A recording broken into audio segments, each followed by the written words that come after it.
Hello viewers, नमस्कार। आपने देखना शुरू कर दिया आपका अपना YouTube channel DS Mishra official, और आपका अपने चैनल पर एक नए वीडियो के साथ आपका पुनः हार्दिक स्वागत है। देखिए, अभी का जो वीडियो सीरीज मैंने शुरू किया है वह संबंधित होगा जो सक्षमता परीक्षा में भाषा की परीक्षा होनी है। तो आपको जैसा कि पता हो चुका है कि भाषा की परीक्षा 30 नंबर की होनी है, जिसमें से बीपीएससी ट्री के तर्ज पर 22 नंबर हिंदी रहनी है और 8 नंबर जो है वह इंग्लिश रहनी है। तो उसी के सीरीज में मैंने भाषा के संबंध में जो भी क्वेश्चन हो सकते हैं और लगभग सभी चैप्टर जो हिंदी व्याकरण के आते हैं उनको मैंने समाहित करने का कोशिश किया है, और यह प्रैक्टिस सीरीज के तौर पर इस सीरीज जो है यह जारी हमेशा रहेगा। और आप यहाँ से भाषा की तैयारी अपनी इस सीरीज को क्वेश्चन आंसर को देख करके कर सकते हैं। तो आगे भी सक्षमता परीक्षा की तैयारी के संबंध में वीडियो आते रहेंगे और सारे अपडेट आते रहेंगे। उसके लिए चैनल को सब्सक्राइब करके बेल आइकन को प्रेस कर लें, ताकि आगे भी जो भी आपके लिए महत्वपूर्ण वीडियो आए वह सबसे पहले आप तक पहुंच पाए। तो वीडियो में बिना देरी किए हम लोग शुरू करते हैं। तो देखिए, भाषा के प्रश्नों को मैंने लिया है इसमें, जिसमें पहला प्रश्न है कि भाषा की लघुत्तम इकाई क्या है। तो भाषा की जो सबसे लघुत्तम इकाई होती है वह वर्ण होता है। तो राइट आंसर सी हो जाएगा, भाषा की लघुत्तम इकाई वर्ण। दूसरा प्रश्न हमने लिया है कि व जो होता है उसका उच्चारण स्थान क्या है। तो इसमें आप ये भी देखते चलेंगे कि किन किन चैप्टर का मैंने समावेश किया है, उन्हीं सब चैप्टर से प्रश्न निश्चित रूप से आएंगे। तो भाषा के संबंध में जो दिया हुआ रहता है, आपके पास कोई भी हिंदी व्याकरण का किताब हो उसके शुरुआती में भाषा के संबंध में जो भी चीज़ें होती है उसको देख लेंगे। उच्चारण स्थान सभी का देख लेंगे, जितने स्वर व्यंजन होते हैं सभी का उच्चारण स्थान क्या क्या है और किस वर्ग का, जैसे क वर्ग का, च वर्ग का, वैसे ही सभी वर्गों का क्या क्या उच्चारण स्थान होता है उसको जरूर देख लेंगे। तो वह का उच्चारण स्थान क्या होता है, तो दांत और ओठ की सहायता से वह का उच्चारण किया जाता है, इसलिए राइट आंसर जो है दंतोष्ठ हो जाएगा। आगे हम लोग देख लेते हैं। अगला प्रश्न हमने लिया है वह संधि विच्छेद से लिया है, और प्रश्न है कि स्वागत का विच्छेद क्या होगा। तो संधि विच्छेद भी भाषा की परीक्षा में महत्वपूर्ण होता है। तो इसका ऑप्शन है कि स्व जोड़ आगत, कि सु जोड़ आगत, कि स्वा जोड़ गत, कि स्वा जोड़ आगत। तो इसका राइट आंसर जो होगा वह स्वागत का संधि विच्छेद जो होता है वह सु जोड़ आगत होता है।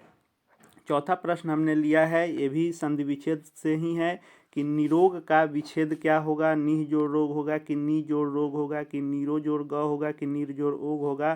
तो इसका राइट आंसर ए हो जाएगा, निह जोड़ रोग जो होता है वही निरोग का विच्छेद होता है। आगे हम लोग देख लेते हैं। अगला प्रश्न हमने लिया है वह वर्तनी के से है, और वर्तनी में मैंने प्रश्न लिया है कि श्रृंगार की शुद्ध वर्तनी क्या है। आप देखिएगा कि अशुद्ध शब्द लिखा गया रहेगा, या तो डायरेक्ट अशुद्ध शब्द लिख के इसका शुद्ध वर्तनी पूछ लेगा, या वाक्य का प्रयोग करता है और वाक्य लिखता है और वाक्य में किसी शब्द विशेष को अंडरलाइन करेगा और पूछेगा, वह जो अंडरलाइन शब्द होगा वह गलत दिया रहेगा और पूछेगा कि इसका सही वर्तनी क्या है। तो दोनों ही किस्म से क्वेश्चन आता है, कि डायरेक्ट जैसे मैंने यहाँ दिया कि श्रृंगार की शुद्ध वर्तनी क्या है ऐसे भी पूछता है, और एक वाक्य देके और वाक्य के किसी शब्द को अंडरलाइन करके पूछता है कि इसकी शुद्ध वर्तनी क्या होगी। तो इसको देख लेंगे हम लोग, ये इसकी शुद्ध वर्तनी क्या होगी। तो श्रृंगार की शुद्ध वर्तनी श्रृंगार होगी। आमतौर पर हम लोग ऐसे लिखे हुए भी देखते हैं, लेकिन यह जो है गलत होता है, इसमें यह जो है नहीं रहता है रेफ, सिर्फ यह रहता है, और श्रृंगार की शुद्ध वर्तनी यही होती है। अगला प्रश्न हमने लिया है विलोम शब्द। तो आप विलोम शब्द, उल्टा शब्द भी निश्चित रूप से देखेंगे, इससे भी प्रश्न बनेंगे। तो मैंने प्रश्न लिया है कि रिक्त का विलोम शब्द क्या होगा। ऑप्शन है खाली होगा, पूर्ण होगा, पूरा होगा, कुछ नहीं होगा।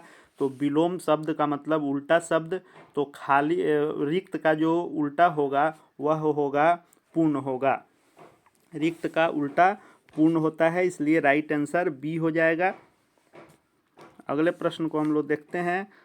अगला प्रश्न हमने लिया है समास से। तो समास के सभी भेद को देख लेंगे और क्या उसकी परिभाषा होती है, परिभाषा आप याद कर लेंगे तो समास छांट लेंगे। परिभाषा परीक्षा में पूछता नहीं है, लेकिन समास आपके प्रश्नों को बनाने के लिए परिभाषा आपको कंठस्थ याद रहना जरूरी है। तो मैंने लिया है कि असंभव में कौन सा समास है, तो असंभव जिसमें भी न आता है, ना के सेंस में आता है, यानी असंभव का अर्थ पहले आप देखेंगे तो जो संभव नहीं उसको असंभव कहते हैं, तो वह नैय समास होगा। नैय ऐसे लिखाएगा, नैय समास होगा। तो जिसमें भी नहीं का बोध हो उसमें नैय समास होता है। उसके बाद हमने लिया है 8वां प्रश्न कि चूहा का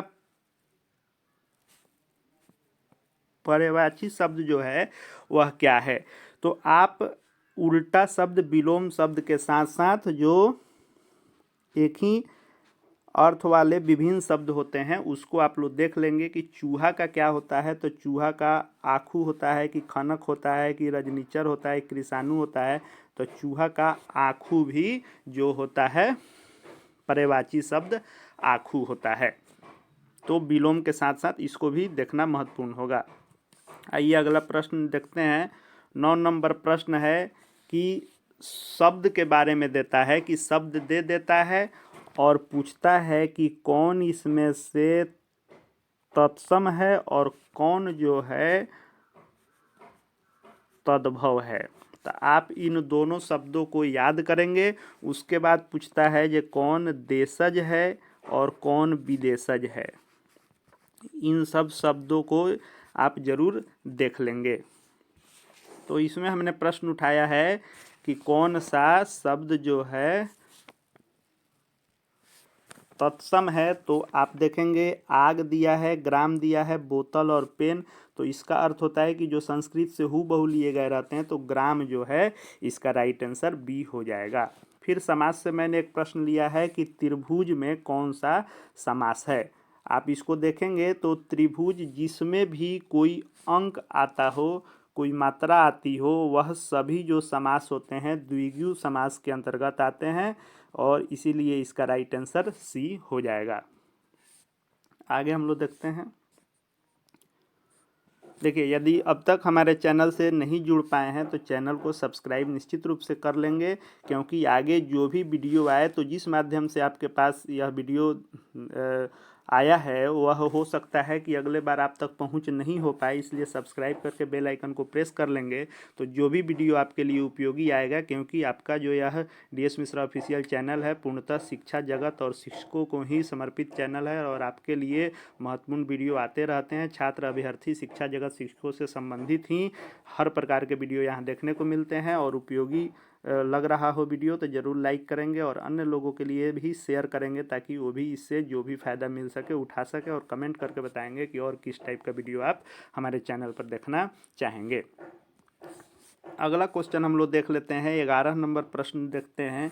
संज्ञा को भी आपको पढ़ना होगा और हमने लिया है 11 नंबर प्रश्न के निम्न में भाववाचक संज्ञा कौन है। ऑप्शन दिया है गाय, नदी, प्रेम और कुछ भी ऑप्शन में दे सकता है। हमने जो ऑप्शन दिया है उसमें हम लोग देखते हैं। तो देखिए, भाववाचक का मतलब होता है कि जिस शब्द से भाव उत्पन्न हो उसको भाववाचक संज्ञा कहते हैं। तो गाय, नदी और इससे जो तो होगा नहीं भाव का, और प्रेम जो होगा उससे भाव आपके समक्ष उत्पन्न होगा, तो प्रेम शब्द जो होगा वह भाववाचक संज्ञा होगा। कारक चैप्टर भी आपके लिए महत्वपूर्ण है। कारक से हमने प्रश्न उठाया है कि राम अयोध्या से वन को गए, तो इसमें जो से है वह कौन सा कारक है। तो कारक का भेद आप जरूर पढ़ लेंगे और उसका उदाहरण सब आप देखेंगे।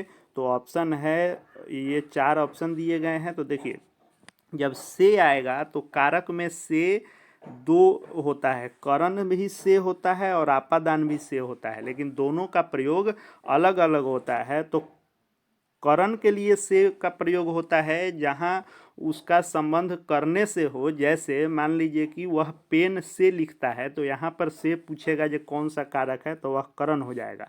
लेकिन अगर से का प्रयोग उन वाक्यों में हुआ हो जहाँ से के द्वारा अलगाव की स्थिति हो, नहीं अलग अलग करने की स्थिति हो, तो उसको जो है आपादान में हम लोग देखते हैं। तो चूंकि राम अयोध्या से वन को गए, यानी अयोध्या से इनकी जो है वन को जाने के लिए अलगाव हुई, इसलिए यह आपादान होगा। अगला प्रश्न हम लोग देखते हैं। 13 नंबर प्रश्न हमने लिया है कि सर्वनाम, संज्ञा के साथ साथ आपको सर्वनाम भी देखना होगा। तो हमने प्रश्न लिया कि अनिश्चयवाचक सर्वनाम इनमें से कौन है। ऑप्शन है कौन, क्या, कुछ, पाँच। तो देखिए, अनिश्चयवाचक जिसमें कुछ निश्चितता नहीं हो, तो कुछ जो है यह निश्चितता नहीं है। कुछ में कुछ भी मात्रा हो सकता है, कुछ भी नाम हो सकता है, कोई भी चीज़ हो सकता है, तो इसमें निश्चय नहीं है, इसलिए कुछ जो है इसका राइट आंसर हो जाएगा। संज्ञा सर्वनाम के बाद विशेषण भी महत्वपूर्ण है हिंदी व्याकरण के लिए। तो मैंने अगला प्रश्न विशेषण से लिया है कि भाषण के लिए उपयुक्त विशेषण क्या होगा। ऑप्शन आप देख सकते हैं, तेजस्वी, कड़कती, ओजस्वी या ताजा। तो भाषण जो होता है, तो भाषण जब दिया जाता है तो भाषण ओजस्वी भाषण दिया जाता है। कभी भी कोई कहता है कि इनका भाषण बहुत ही ओजस्वी है, इसलिए इसके लिए विशेषण प्रयुक्त होता है ओजस्वी विशेषण। अगला प्रश्न हम लोग लेते हैं। 15 नंबर प्रश्न हमने लिया है कि सामान्यतः क्रिया के कितने भेद होते हैं। जैसे मैंने बताया कि संज्ञा, सर्वनाम, कारक और विशेषण इत्यादि चैप्टर के साथ क्रिया भी पढ़ना होगा आपको। तो सामान्यतः क्रिया के दो भेद होते हैं, सकर्मक क्रिया और अकर्मक क्रिया। उसी के बारे में पूछा है कि क्रिया के कितने भेद होते हैं। तो सकर्मक क्रिया और अकर्मक क्रिया दो भेद होते हैं। जब वाक्य में कर्म भी, कर्म के साथ, कर्ता के साथ कर्म भी आता है, तो वह जो है सकर्मक क्रिया होता है, और कर्म को लेकर नहीं आता है तो वह अकर्मक क्रिया होता है। तो क्रिया दो प्रकार के होते हैं। उसके बाद हमने काल से प्रश्न भी उठाया है, क्योंकि सभी महत्वपूर्ण चैप्टर होते हैं हिंदी व्याकरण के। तो 16 नंबर प्रश्न हमने उठाया है कि बीते हुए समय से किस काल का बोध होता है। तो जो वर्तमान में चल रहा है, वर्तमान काल, जो आने वाले समय में होने वाला है वह जो है भविष्यत काल होता है, और जो बीते हुए समय में होता है वह भूतकाल होता है, इसलिए इसका राइट आंसर भूतकाल होगा। 17 नंबर प्रश्न हमने उठाया है हिंदी व्याकरण का जो बेसिक चीज़ होता है उससे, कि हिंदी वर्णमाला में कुल कितने व्यंजन वर्ण होते हैं। ऑप्शन है 10, 16, 11 या फिर 33। तो व्यंजन वर्ण पूछ रहा है तो 33 व्यंजन वर्ण होते हैं, और यहीं यदि स्वर वर्ण पूछता तो यह 11 होता है। तो व्यंजन पूछा है तो राइट आंसर 33 हो जाएगा। 18 नंबर प्रश्न भी वर्तनी से संबंधित है कि इनमें से किसकी वर्तनी शुद्ध है। यानी कोई भी शब्द दिया रहेगा वह अशुद्ध दिया रहेगा तो आपको शुद्ध छांटना होगा, और यदि पूछ देगा कि इनमें से कौन सा अशुद्ध है तो 3 शुद्ध दिए रहेंगे तो एक आपको अशुद्ध छांटना होगा। प्रश्न को ध्यान से देख लेना होगा कि शुद्ध छांटने के लिए पूछ रहा है कि अशुद्ध, क्योंकि प्रश्नों में दोनों प्रकार के प्रश्न रह सकते हैं कि इनमें से कौन सा शुद्ध है या इनमें से कौन सा अशुद्ध है। तो हमने इसमें दिया है कि कौन सा शुद्ध है, सुशील को लिखा गया है हर किस्म से, तो आपको इसमें से देख कर बताना है कौन सही है। तो सुशील ऐसे लिखा जाता है जो सही होता है। अगला प्रश्न मैंने लिया है 19 नंबर प्रश्न है कि वाक्यों में प्रयुक्त शब्द क्या कहलाते हैं। वाक्य में जिन शब्दों का प्रयोग किया जाता है उनको क्या कहते हैं। तो उनको राइट आंसर बी हो जाएगा। यही जो वाक्य में शब्द प्रयोग किए जाते हैं उनको कहते हैं। 20 नंबर प्रश्न हमने लिया है मुहावरा से, क्योंकि मुहावरा और लोकोक्ति से भी निश्चित रूप से प्रश्न रहेंगे ही रहेंगे। तो लाल पीला होना मुहावरा का क्या अर्थ होता है। मुद्राएं बनाना, क्रोध करना, रंग बदलना या खुश होना। तो लाल पीला होना का अर्थ होता है क्रोध करना। राइट आंसर इसका बी हो जाएगा। अगले प्रश्न को देखते हैं। अगला प्रश्न 21 नंबर है कि सोने पर सुहागा, ये भी जो है मुहावरा से लिया गया है। इसका क्या अर्थ होता है। नीरा मूर्ख या बुरा समय आना, कि अच्छे पर अच्छा, कि कुछ नहीं। तो सोने पर भी सुहागा हो जाने का अर्थ है अच्छे पर और अच्छा होना। उसके बाद रचना निश्चित रूप से आपको पढ़ना होगा कि जो भी लेखक हैं, कहानीकार हैं, उनके सभी रचनाओं का नाम आपको याद करना होगा। 2 से 3 प्रश्न, मतलब 1, 2, 3 जो भी उठाएगा इतना प्रश्न जरूर एक रहे, मिनिमम तो एक रहेगा ही, मैक्सिमम 3 तक भी रह सकता है। तो आपको रचना भी याद करना होगा, कौन सी रचना किसकी लिखी हुई है। तो हमने उठाया है कि साकेत किसकी रचना है। आपको याद रखना होगा कि साकेत मैथिली शरण गुप्त की रचना है। तो रचना से भी संबंधित प्रश्न प्रश्न आपको याद रखने होंगे। तो आप इसमें शुरू से देख लीजिए, मैंने अभी कुछ चैप्टर इसमें छूटे भी हैं, लेकिन लगभग जो चैप्टर आपको इसमें दिख रहा हो देख लीजिए। भाषा की लघुत्तम इकाई, भाषा का जो बेसिक होता है, उच्चारण स्थान आपको देखना होगा, संधि विच्छेद देखना होगा, उसके बाद जो है वर्तनी देखना होगा, विलोम, उल्टा शब्द, समास, उसके बाद अनेक शब्दों के लिए एक शब्द, एक शब्दों के लिए अनेक शब्द, ये याद करने होंगे, तत्सम वाले शब्द, ये सब समास देखना होगा। उसके साथ ही साथ संज्ञा देखना होगा आपको, कारक देखना, सर्वनाम, विशेषण, क्रिया विशेषण, क्रिया, काल, और जो बेसिक होता है स्वर्ण, व्यंजन, स्वर इत्यादि सब देखना होगा। वर्तनी देखना होगा। उसके बाद शब्दों के बारे में मुहावरा देखना होगा, लोकोक्तियाँ देखनी होगी, और विभिन्न जो लेखकों के द्वारा लिखी गई रचनाएं हैं उसको भी आपको देखना होगा। और 22 प्रश्न हमने इसमें हिंदी के लिए हैं, इसलिए कि जो बीपीएससी ट्री का आपको कहा जा रहा है कि सिलेबस रहेगा, तो उस अनुसार जो भाषा की परीक्षा होगी वह टोटल 30 अंकों की होगी, जिसमें जो हिंदी होगा वह हिंदी आपको 22 प्रश्न रहेंगे, और अंग्रेजी से 8 प्रश्न रहेंगे, और यह मेन मेरिट वाले में 150 में दिया हुआ है। बीपीएससी की तरह क्वालिफाइंग नहीं है, उसमें तो क्वालिफाइंग भी हटा दिया गया था।